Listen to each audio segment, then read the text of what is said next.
In a new opinion piece for the Wall Street Journal, Senator Ted Cruz pretended as though he wants to hold corporations accountable. But it's not due to their mistreatment of workers or the fact that they tend to severely underpay the very people who make revenue for them. It's because he's worried about woke culture and how corporations are engaging in it.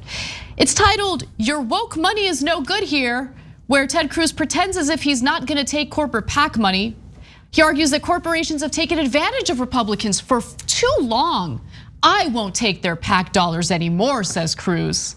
So first off, let's just acknowledge and get out of the way the fact that we don't believe him. I personally don't believe him. I think that in one way or the other, he will take money from corporations because otherwise, how is he gonna do what he does? This is Ted Cruz's bread and butter, and the fact that he's pretending like he's not gonna take corporate donations is ridiculous. But moving aside, or moving to the other part that I wanted to bring up, he angrily writes about how these corporations are speaking out against Georgia's voter suppression law. And he believes that that qualifies as engaging in woke culture. Now, to be clear, I do think that the Democratic Party has a problem with quote unquote wokeness. And I'll get to that in a minute. And I want people to understand that it's actually a very nuanced issue that is hurting the Democratic Party when it comes to local elections, when it comes to federal elections, and we'll discuss it. But Cruz argues that had these watch me woke it up CEOs actually read the bill, instead of parroting the radical left's talking points, they'd have discovered they have no idea what they were talking about. A clutch of businesses or business leaders tried to win woke Twitter points and clown themselves instead.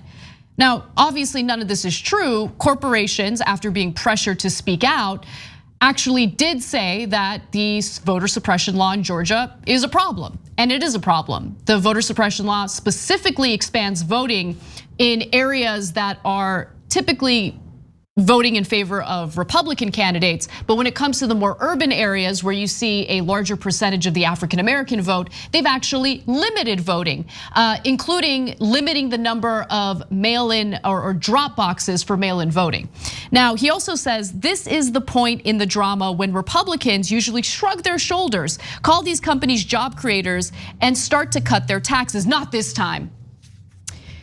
This time, he argues, we won't look the other way on Coca-Cola's $12 billion in back taxes owed.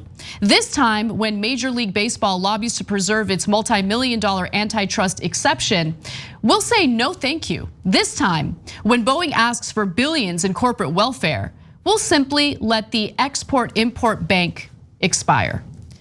So I really want to emphasize that what gets these Republican lawmakers upset is when corporations, and it's rare, actually speak out against the Republicans' bad behavior. And to be sure, in Georgia, Republicans have engaged in bad behavior because they are trying to rig their elections to their advantage after that state flipped from red to blue and voted for Biden as president in the last general election. But they don't care about how workers are treated. They don't care about inequality in America. Those are things that they don't care about at all. They never have, they never will. And so I don't want anyone to be tricked into thinking that Republican lawmakers are looking out for you and trying to hold corporations accountable. That's not what this is about. They're trying to, in my opinion, in a weak way, retaliate against corporations for honestly doing nothing more than paying lip service to people who are outraged justifiably over Georgia's suppression law. Okay, this is actually one of the most important stories we'll do because it has two massive parts of it, okay? One is the admission by Republicans like Ted Cruz. Marco Rubio wrote a very similar op-ed in the USA Today, and Mitch McConnell alluded to this in a different form a couple of weeks ago on the filibuster fight. Their admission that, yeah, we used to do whatever corporations wanted, but nothing that our voters wanted. Yeah. But now we might not do that anymore. It's amazing. It's amazing. Well, we used to let you off on your taxes to the tune of $12 billion because you gave us campaign donations. But well, now we might not do that, huh? Well, why'd you do that in the first place if it was wrong? That's unbelievable. It's amazing. He's just admitting it. One, because he thinks there's no real journalists in the country. We've been doing this corruption for decades. And no reporter ever talks about it. They make it seem like, oh, campaign contributions, they're perfectly normal. No, they're bribes. They're legalized bribes. And here's Rubio, Cruz, and the rest going, well, oh yeah? We might not take your bribes anymore, and then you'll see. Yeah, that'd be great. That'd be great. So thank you for the admission. So will anybody in the press change? Of course not. I want to come back to that in a second because it's so important. The second part that is arguably as important is the Republican and Democratic parties are bringing a flip on corporations. And that's a giant deal, okay? That's good news and bad news. The bad news is Democrats are becoming the more pro-corporate party. Yep. Now, the good news is the reason corporations are switching their allegiance more to the Democratic Party is because the Democratic Party is more stable and corporations need stability. They're already on top. They don't want anything to change. So when a candidate says nothing will fundamentally change, they're like, yes, that's the guy. That's Biden, okay? When you have the Republicans going, I don't know, we'll do anything, man. So what? Well, maybe we'll nuke a hurricane. Maybe we'll inject ourselves with bleach. Maybe we'll let the racists take over. Maybe we'll go to fascism instead of democracy. Corporations are like, no, that is not the kind of instability we like. That threatens our existence, our revenue, etc. The second reason why corporations are going to Democrats is because progressives won the culture war. So now, what is the implication of that? Well, companies don't want to anger African Americans and Latinos and young people and LGBTQ folks, etc. Why? Because they're customers. And now there's a lot of us. And since we won the culture wars, in essence, now companies are saying, okay, before we couldn't make up our minds. Should cops shoot black people that are innocent or shouldn't they? I don't know. Should gay people have the same rights as straight people? I don't know. I'm neutral. And that was called brand safe. I'm brand safe because I'm not alienating Democrats or Republicans. Now there's so many customers on our side that they're going, oh, us being neutral to black people being murdered is not brand safe. Us being neutral to gay people being discriminated against and not having equal rights is not brand safe. If I want to sell more Coke and I want to sell more jeans and burgers, I've got to go towards where the customers are and the clients are. And so we won the country, we won the idea wars, and the Republicans are furious about it. And that is why they constantly talk about Dr. Seuss and woke culture, etc. Because that's slipping away from them. And hence, their corporate money is also slipping away from them. So this is Ted Cruz, as the corporations are withdrawing their money from him, going, oh, I didn't want it anyway. Okay, so I want to come back to that and what it means, because that's also a trick. So I have a slightly different take. I don't believe that corporate money will stop flowing to the Republican Party. I believe that corporate money will continue to flow to the Republican Party and the Democratic Party. I do want to touch on a point that you made that I think is accurate regarding the Democratic Party now turning into the party that's more protective over corporate interests. And that actually does have something to do with what I've personally noticed with woke culture. Woke culture is a problem. And it's a problem when the Democratic Party specifically engages in that in lieu of policy that actually fundamentally improves the lives of the very people that they claim to be concerned about. So the incredibly superficial, shallow nonsense coming from the Democratic Party these days, where all they do is engage in the culture war by paying lip service to there are genuine problems, right?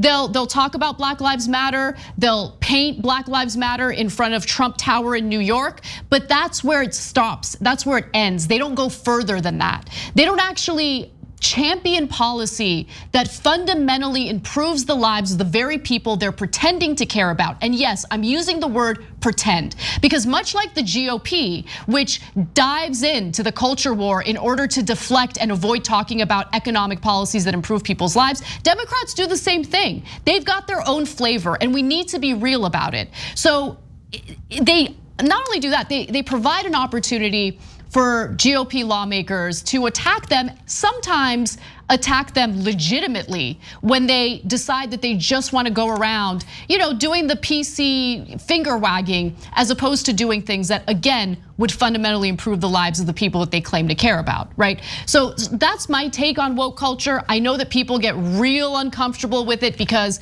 it's easy to pass it off as, oh, she just doesn't care about these disenfranchised groups of people. No, I do. I'm just sick of Democrats pretending like they care.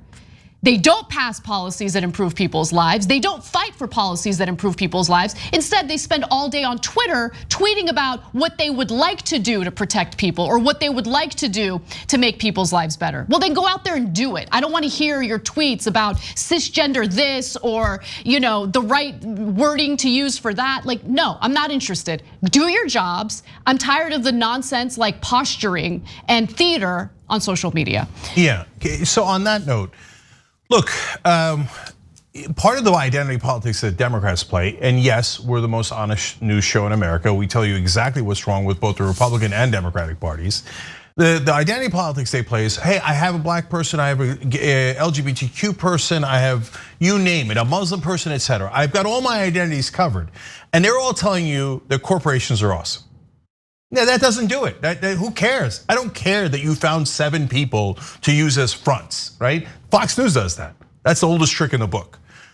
If those people then fought for police reform and actually got police reform, then I love it. Then I'm all here for woke culture, right? But they don't. They never do anything about police reform. Today, right now, Biden's in charge. The Democrats have the House and the Senate. What are they doing about police reform? Nothing, right? Show me increasing people's wages. I mean, the bare minimum is $15 minimum wage. Nothing. Show me something about healthcare. Not only is Biden not doing Medicare for all, he was supposed to do public option and lower the eligibility for Medicare. He dropped it. Right. He didn't even mention in his address to Congress.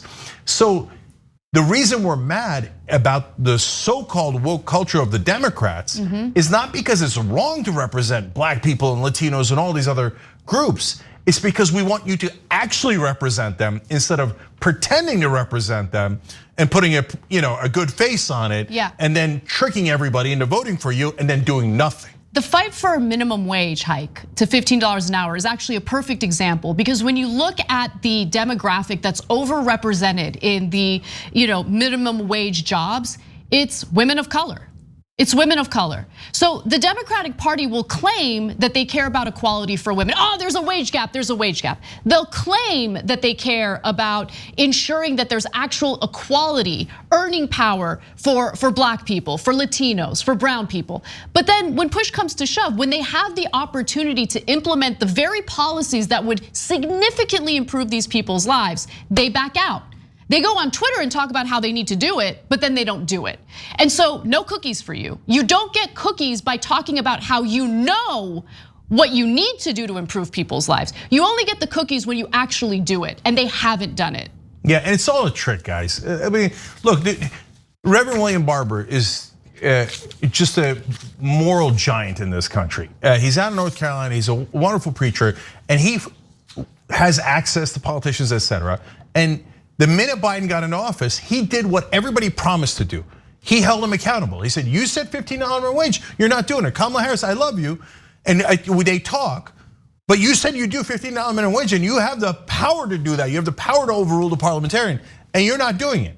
See, that's what a person who's a moral leader does, who actually cares about the community.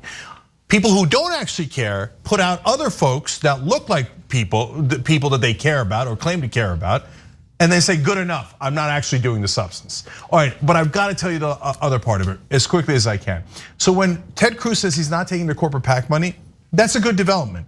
Look, the #1 litmus test we had at Just Democrats was not taking the corporate PAC money, and it made a giant difference. Now, understand though, that's the beginning, that's not the end. So how do they get around that rule? And Democrats do this a lot too, not the Just Democrats, but other corporate Democrats. They'll say, oh, I'm not taking corporate PAC money anymore. And by the way, the people who did the Kamala Harris did this big time, Cory Booker did it, etc. right? Then they'll go and take tons of money from corporate executives. So that's a runaround. The second thing they'll do is they'll go to dark money PACs. Boom. And you can't tell if Koch or Chamber of Commerce, etc. put the money in. Yes. They go, I don't take the corporate PAC money, but I take the dark money. Nah, that's the same thing, okay? And that's an even bigger problem than the corporate executives. And then finally, there's the individuals. the Sheldon Adelsons, who used to give $100 million at a time, the Kochs, the Mercers, etc. And I want to give you one quote from the Washington Post about that because it ties it all the way back to Ted Cruz. So the Mercers are Rebecca Mercer and Robert Mercer, and Rebecca Mercer, the dad in the Mercer family, is the one that made his money on Wall Street. So, and his daughter Rebecca also helps drive the donations. They gave over $13 million to Ted Cruz in the 2016 elections, okay, in the primaries. And now I want to tell you the rest of the story from the Washington Post. After giving $13.5 million to a super PAC that backed Cruz in the primaries, billionaire hedge fund executive Robert Mercer and his middle daughter Rebecca remade the group into an anti-Hillary Clinton vehicle and urged other conservatives to rally around Trump. They even publicly castigated Cruz after he declined to endorse his former rival at the Republican convention. In recent weeks, the Mercers played a role behind the scenes encouraging a détente. This is back in 2016. Efforts that carried weight because the family is highly regarded by both camps, according to a person familiar with the situation. So Ted Cruz says, I'm not taking corporate PAC money anymore. Meanwhile, a hedge fund executive is giving him $13.5 million at a time. And so Ted Cruz, who yelled at Trump famously when Trump called his wife ugly, said, I'm not gonna let him get away with it. And at the convention, he didn't endorse Trump. These same Mercers slammed a door in his face, literally, at that convention when he went up after his speech. And then Ted Cruz, very famously, had that sad Ted picture where he was phone banking for Donald Trump. There it is. Now, why did he go from just a couple of months earlier saying he will not endorse Trump to begging people to vote for Trump? Because the Mercers said, no more money for you. And he said, oh, I'm so sorry, I'm so sorry. I don't know if he brought his wife in so the Mercers could call her ugly too. I don't know if he also let them call his dad a criminal and a murderer. But he said, anything for the money, anything for the money. That's who Ted Cruz is. So Ted, don't try to pretend you're a populist now. That ship has sailed. And this promise is very empty. And you tell me you're not gonna take any more money from the Mercers, you tell me and prove to me that you're not taking money from dark money PACs, then we got a deal. Until then, you're now and have always been a fraud. Thanks for watching The Young Turks, really appreciate it. Another way to show support is through YouTube memberships. You'll get to interact with us more. There's live chat emojis, badges. You've got emojis of me, Anna, John, JR, so those are super fun. But you also get playback of our exclusive member-only shows and specials right after they air. So all of that, all you gotta do is click that join button right underneath the video. Thank you.